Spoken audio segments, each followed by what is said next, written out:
过来，但是青菜先起价起伫遐等咯。这个高山的高丽菜一斤为40起到55，芹菜为25起到40块，啊，这个杏菜、硬菜、小白菜嘛拢起1倍。这个菜价是毋是会阁回转来？都要看刷落来这几天天气的变化。家庭主妇上市场买菜，即马就爱斟酌看，小算一下，因为菜价起啊，特别是叶菜类。 天气变化的关系啦，啊，黄太一级心理啊。涨幅最大是什么东西呢？就芹菜，原本差不多一把差不多25、30，现在40。除了芹菜，高山高丽菜一斤是40块变55，那是芹菜，即马一斤是35，硬菜咧嘛是35，小白菜一斤是30，大约起1倍。这边菜起上济啊哈？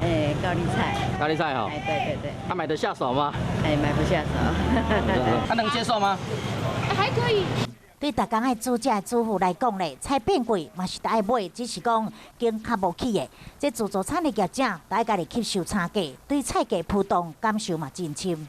前几天就叫不到货咯，像青江菜、欧白都叫不到哦，现在叫得到了，可是它已经涨了。风太早啊，不过有大雨，恐惊对菜价影响更较大。如果受损严重的话，又采收量又没的话，当然对价格是会有影响。 若要等到这个菜价稳定回来咧，来看下来这几天的天气变化。